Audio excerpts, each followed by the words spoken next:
Bienvenidos a Voces del Territorio, La Otra Mirada, el programa del Canal Congreso en el que alzamos la voz de las regiones y junto a representantes analizamos cuál es la compleja situación que hoy viven millones de colombianos. Me siento muy honrada de tener hoy a este gran invitado, el representante por el Cauca, Óscar Campo, representante de Cambio Radical, miembro de la Comisión Primera, amplia trayectoria en el sector público, fue gobernador del Cauca en el periodo 2016-2019 y hoy nos acompaña en la Cámara de Representantes. Bienvenido, Óscar.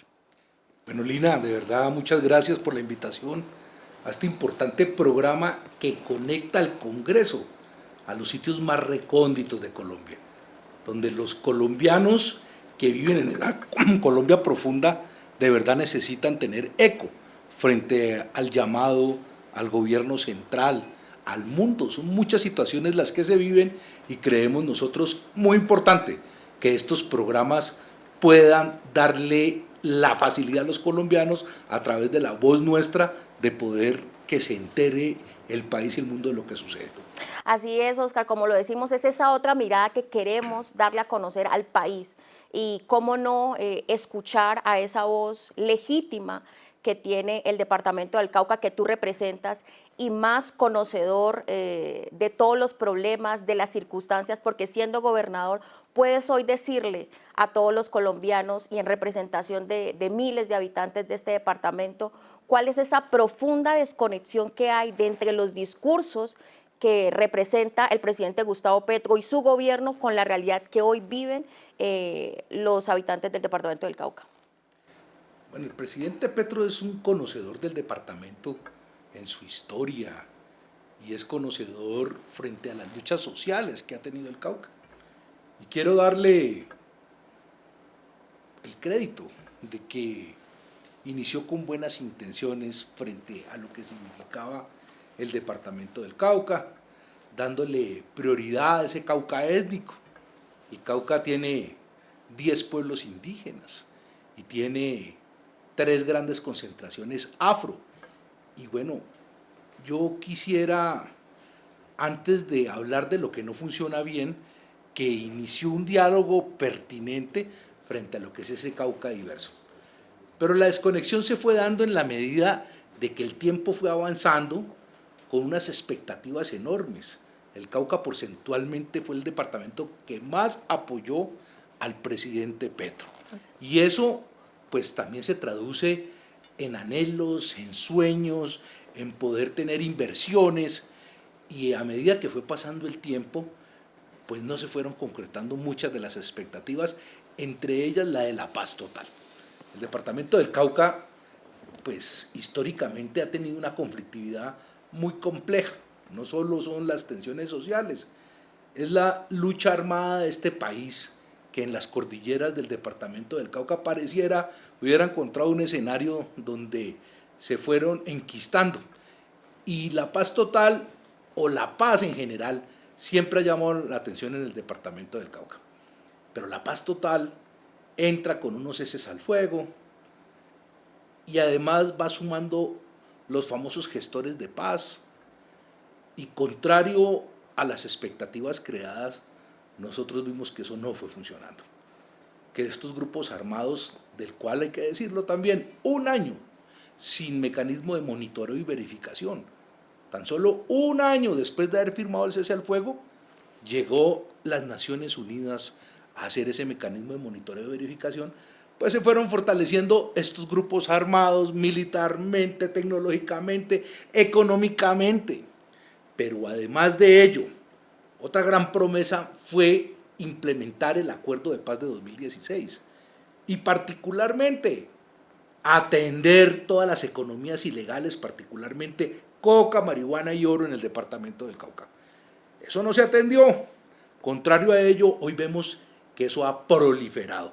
Y entonces en el departamento del Cauca pues encontramos una situación muy compleja, porque lo que se ve hoy es un conflicto no fácil de acabar, con unos grupos empoderados, pero además de ello, que se manifiestan permanentemente, retenes ilegales, reclutamiento a menores, desplazamiento, la deserción escolar a causa del conflicto, pues es enorme en el departamento del Cauca, unos comerciantes y un aparato productivo extorsionado, y eso va minando la esperanza, eso va minando las expectativas, y creo que es allí el gran pecado del gobierno, donde no se logró conectar con la gran apuesta que era la paz total, y además de eso, pues ya iremos viendo cómo el plan de desarrollo va dejando unos vacíos enormes. Sigue el gobierno hablando como si apenas iniciara el periodo, y esta es la hora donde anuncia con bombos y platillos un plan Cauca, que debió ser en el primer año para el último año, pero lo que es peor aún, sin soporte financiero. Entonces, creo que todo esto se va sumando, y a pesar de que el presidente tiene una historia en su trayectoria política y de liderazgo social en el departamento del Cauca muy fuerte, lo que vemos es que no es el Cauca su gran obra para mostrar, para decir allí fue donde transformé, allí fue donde cambié, porque el Cauca, si bien es cierto, venía mal, hoy no en palabras mías, sino retomo la frase de Francia Márquez en el famoso Consejo de Gobierno, que le decían que el Cauca estaba mejor antes que ahora. Yo sí debo decirlo con total propiedad, Óscar ha sido uno de esos representantes que con mayor determinación ha hecho la exigencia al gobierno nacional de poner sus ojos en el departamento que representa. Creo que al igual que tú, Óscar, en Arauca nosotros también vivimos una circunstancia de conflicto armado muy grave. Hay una crisis humanitaria que venimos nosotros denunciando desde hace mucho tiempo, y escuchar esas voces como la tuya, ese respaldo y esa solidaridad es algo que nosotros hemos agradecido.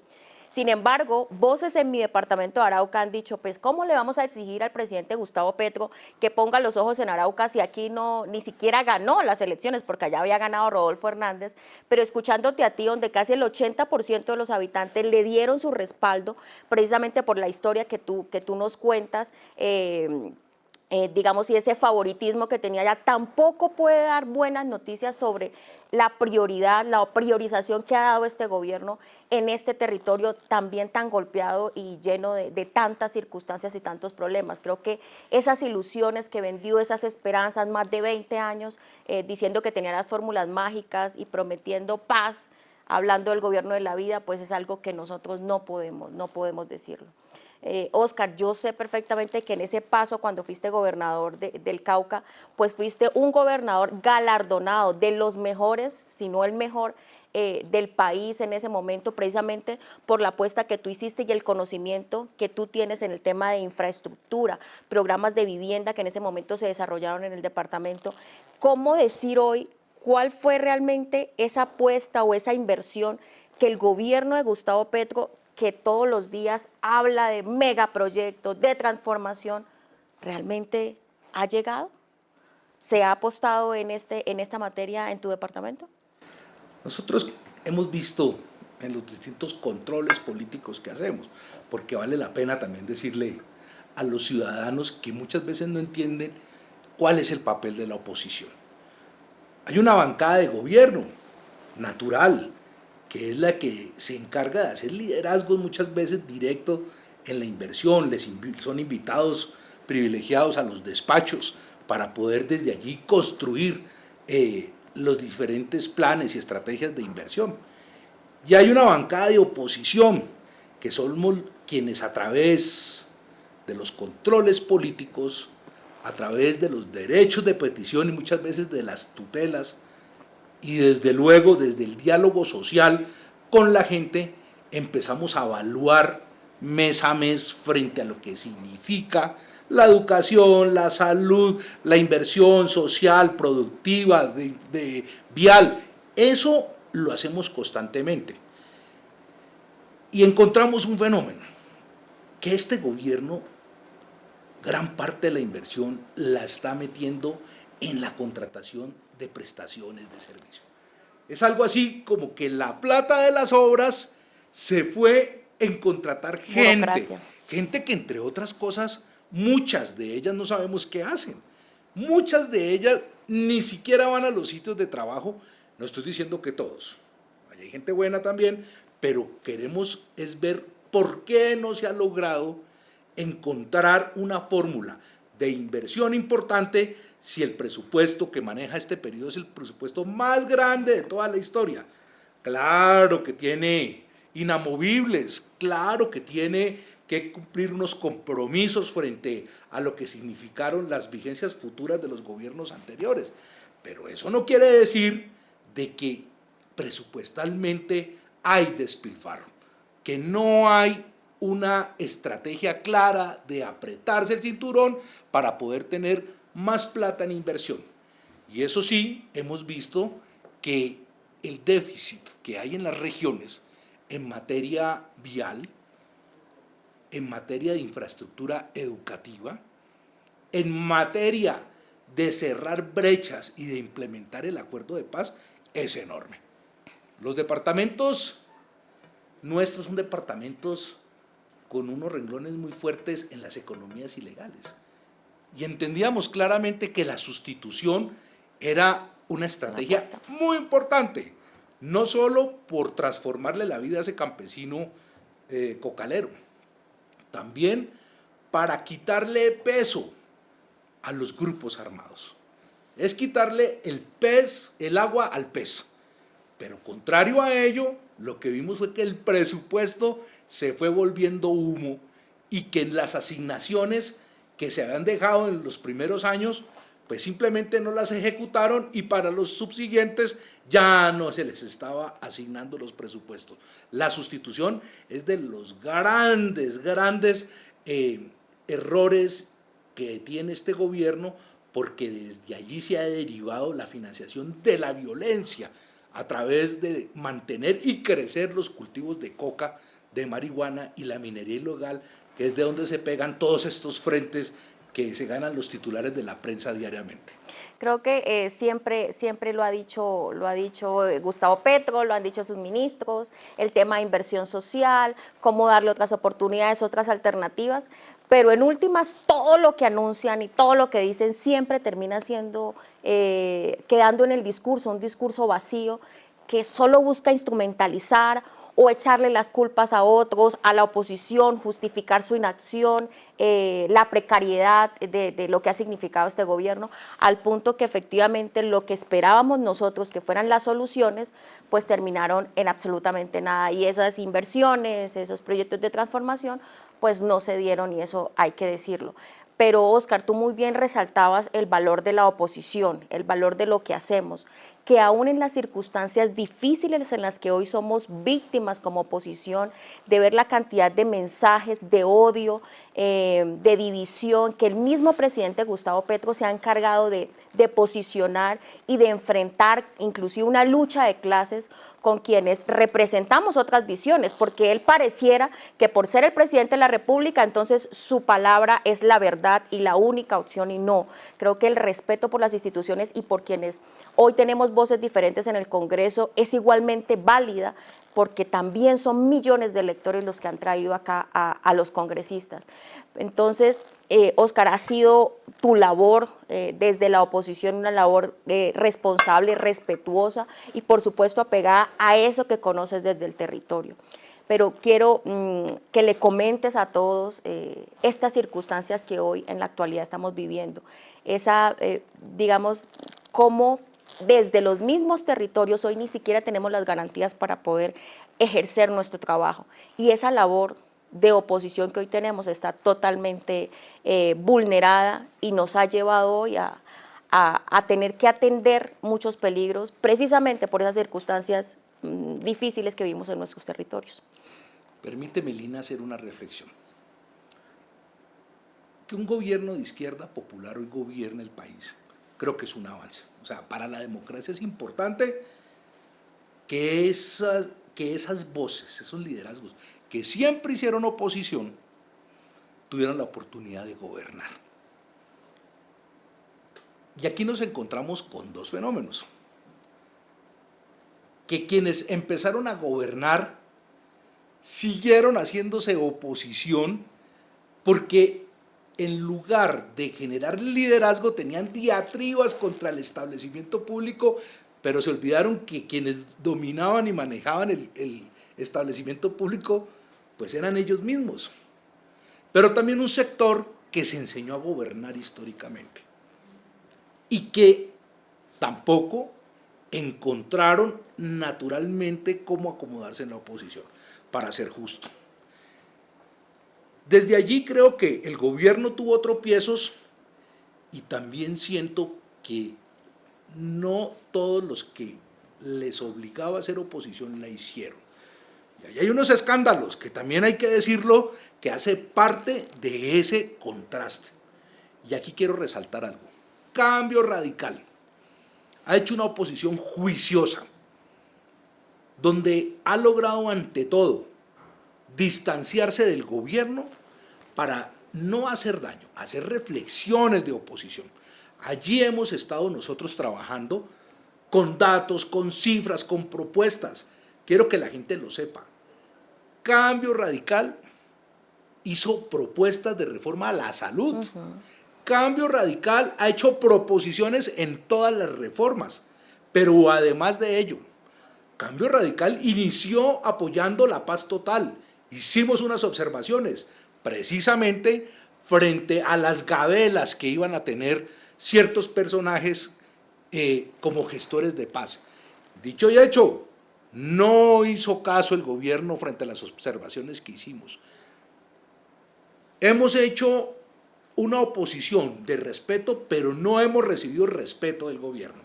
Y hemos recibido voces muy fuertes del gobierno que no acepta que le digamos que las reformas son necesarias, pero que las que plantea de la manera como las plantea no obedecen tampoco a la realidad de la necesidad del pueblo colombiano. Hoy después de haberlo advertido, vemos cómo hay una crisis en la salud, cómo a los colombianos les toca hacer unas filas enormes para poder recibir sus medicamentos y unas filas enormes para no recibir las remisiones de intervención. Las enfermedades de alto costo, de cierta complejidad, prácticamente se volvieron una odisea. Enfermarse de cáncer o tener una enfermedad de cierta gravedad en este país casi que se volvió una sentencia de muerte. Y es allí donde nosotros tenemos que decir, lo advertimos como oposición, lo dijimos claramente frente a lo que iba a suceder. No solo fue en la paz total, fue también en la salud. Y contrario a ello, el gobierno se ha dedicado a insultar a la oposición. Esperamos que esas voces de insulto, de adjetivos graves que le hace a la oposición, pues mermen, que le mermen el calibre ya de esas palabras. Y lo que nosotros sí queremos decirle a la gente en los territorios, en Arauca, en Norte de Santander, en Nariño, en Cauca, en Chocó, es que no es cierto que el gobierno represente en exclusividad la voz del pueblo. Nosotros somos pueblo, nosotros caminamos en medio del pueblo, nosotros somos la voz también de esos territorios, de esos municipios que están marginados y que desde allí hacemos liderazgo político.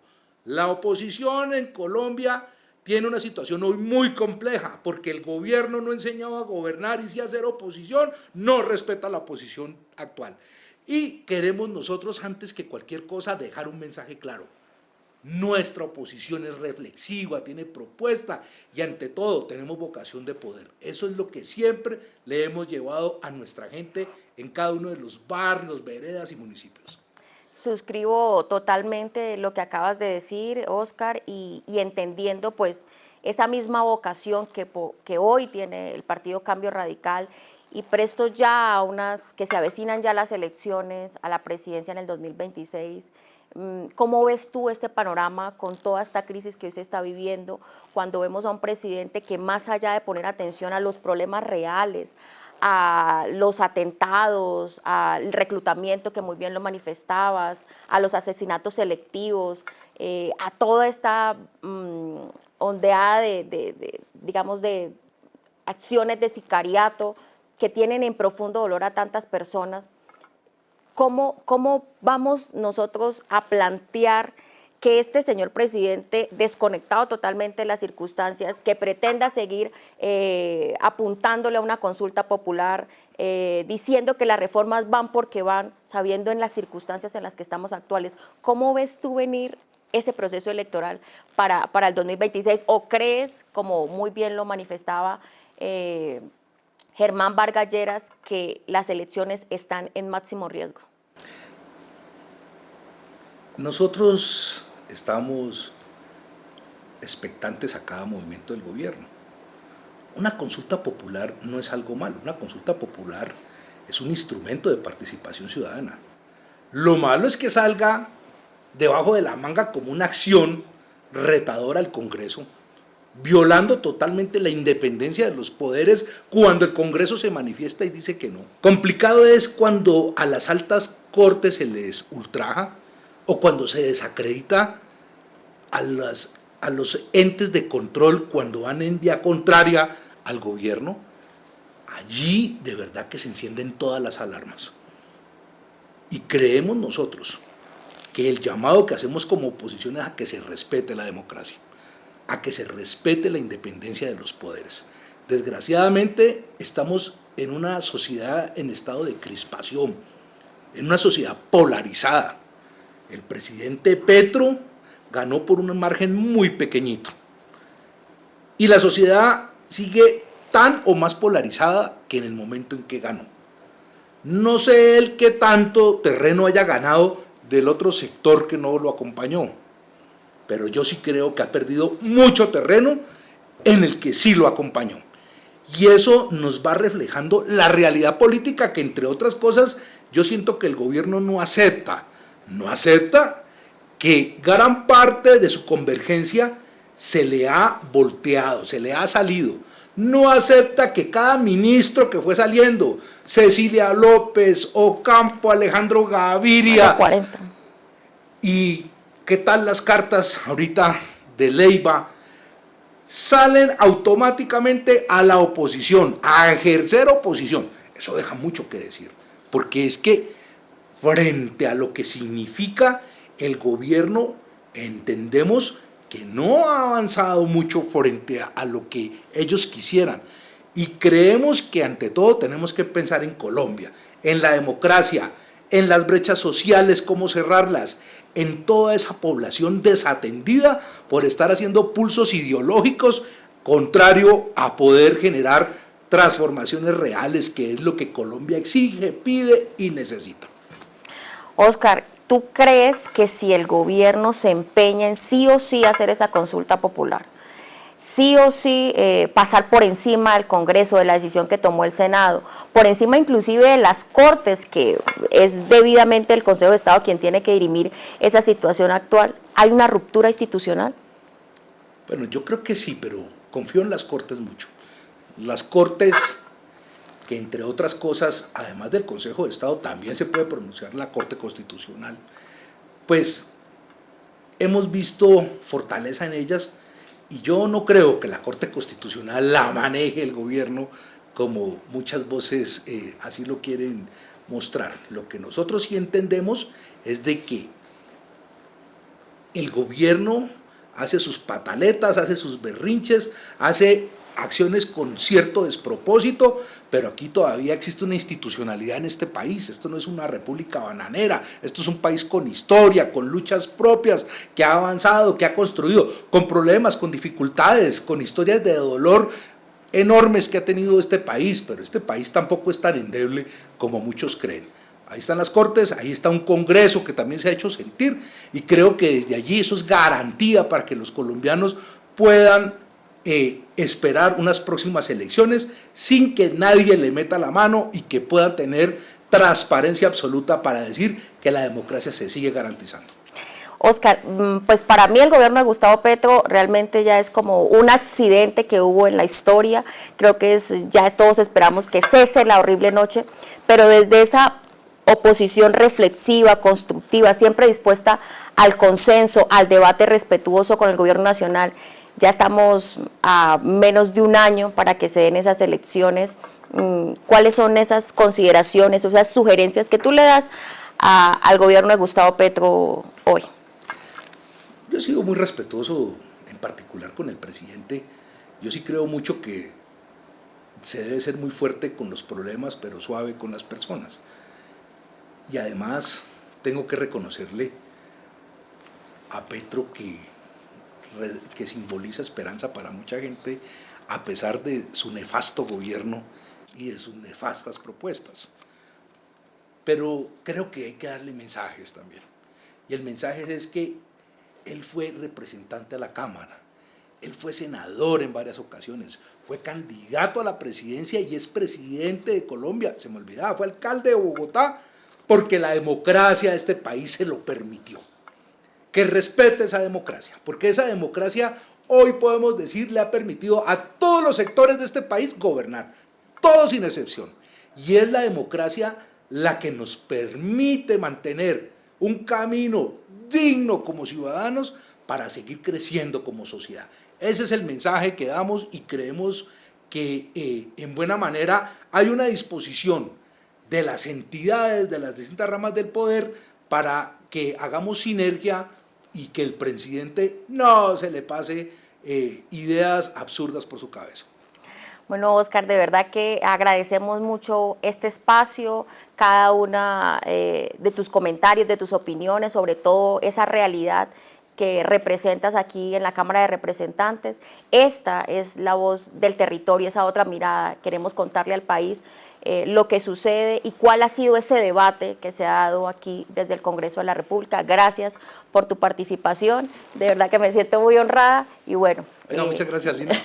Y a todo el equipo de trabajo, de verdad que los felicito porque pueda los territorios expresarse a través de sus parlamentarios y estamos seguros de que el eco de estos programas tienen resonancia en las entidades, en los ministerios, porque no le estamos hablando a sordos, le estamos hablando a funcionarios que tienen obligaciones y que tienen órganos de control encima de ellos. Que cumplan las promesas, fue lo que siempre pedimos. Muchísimas gracias a todos por acompañarnos. Muchas gracias.